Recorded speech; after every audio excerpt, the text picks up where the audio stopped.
Hello friends, welcome back to my channel রাঁধুনির হাতের কাজ। নিশ্চয়ই পাতাগুলো দেখে সবাই চিনে গেছেন এটা কি পাতা। এটা হচ্ছে থানকুনি পাতা। আমরা যারা গ্রাম অঞ্চলে থাকি সবাই এই পাতাটার সাথে কম বেশি পরিচিত। এই বর্ষার সিজনে বাড়ির আশেপাশে এই পাতাগুলো এমনিতেই হয়ে থাকে, কোনো রকম যত্নের প্রয়োজন হয় না। এই পাতাটা একদিকে যেমন খুব ঔষধি গুণসম্পন্ন, অন্যদিকে এই পাতাটাকে কিন্তু সবজি হিসাবে খাওয়া যায়, ভর্তা বানিয়ে ভাজি করেও কিন্তু খাওয়া যায়। আজকে আমি এই পাতা দিয়ে আপনাদের মাঝে মজার একটা রেসিপি শেয়ার করব। তো এই পাতাগুলো আমি প্রথমে পরিষ্কার করে এর মধ্যে থেকে খড়কুটাগুলো বেছে নেব এবং পরিষ্কার করে ধুয়ে নেব।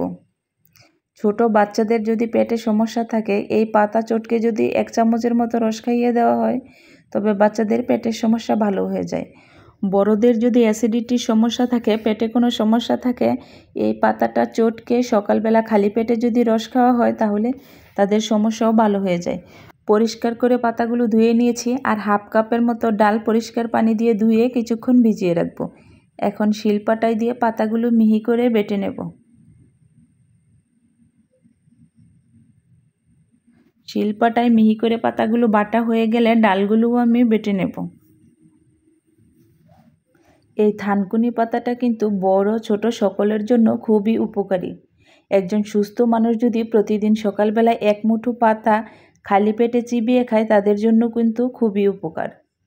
তো কথা বলতে বলতে সবগুলো পাতা আমি এইভাবে মিহি করে বেটে নেব। আপনারা ইচ্ছা করলে ব্লেন্ডার জারে দিয়েও মিহি একটা পেস্ট তৈরি করে নিতে পারেন। কথা বলতে বলতে পাতাগুলো বাটা হয়ে গেছে, এখন একটা বাটিতে উঠিয়ে নেব এবং পাটার মধ্যে ডালগুলো দিয়ে আমি বেটে নেব।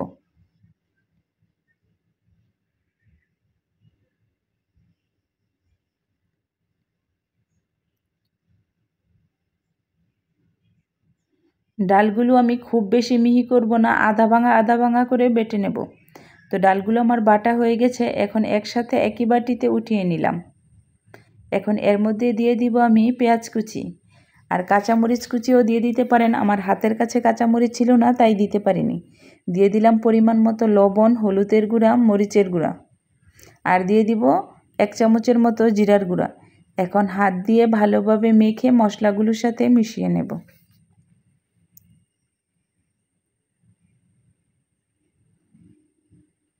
সবগুলো উপকরণ আমার ভালোভাবে মেশানো হয়ে গেছে। এখন চুলার মধ্যে একটা প্যান বসিয়ে দিলাম, আর দিয়ে দিব পরিমাণ মতো সয়াবিন তেল। তেলের মধ্যে দিয়ে এই বড়াগুলো আমি ভেজে নেব।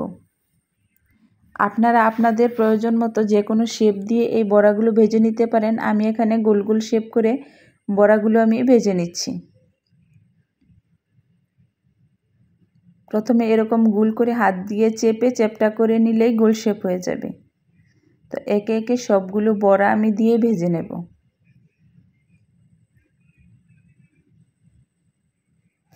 এখন অল্প আঁচে ভেজে নিতে হবে, খুব বেশি জাল দিলে বড়াটা নিচ দিয়ে পুড়ে যাবে। ভাজতে ভাজতে বড়াটা কিন্তু একেবারে মুচমুচে হয়ে যাবে। এই পর্যায়ে চুলার আঁচটা একেবারে কমিয়ে তারপর বড়াগুলো একটু সময় নিয়ে ভেজে নিতে হবে, তাহলে উপর নিচ খুব সুন্দরভাবে মুচমুচে হবে আর ভিতরটা একটু নরম নরম থাকবে।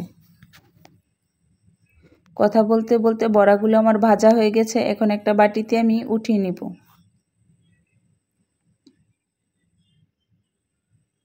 এইভাবে বাকি বড়াগুলো আমি ভেজে নেব।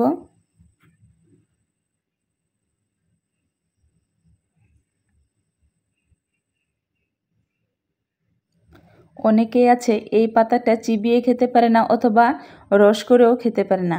তো তারা যদি এইভাবে বেটে ডালের সাথে সুন্দর একটা রেসিপি তৈরি করে খায় তাহলে কিন্তু বুঝতেই পারবে না। কথা বলতে বলতে বড়াগুলো আমার এক পাশ হয়ে গেছে, এখন উল্টে পাল্টে ভালো করে মুচমুচা করে ভেজে নেব।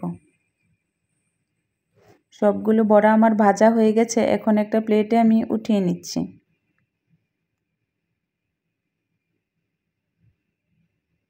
দেখুন বড়াগুলোর ফাইনাল লুক। বড়াগুলো দেখেই বোঝা যাচ্ছে খুব মুচমুচে হয়েছে।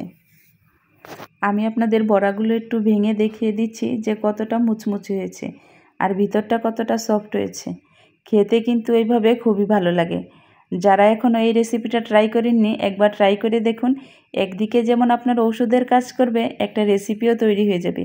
আপনারা ইচ্ছা করলে বিকেলের নাস্তা হিসেবেও এই রেসিপিটা তৈরি করতে পারেন।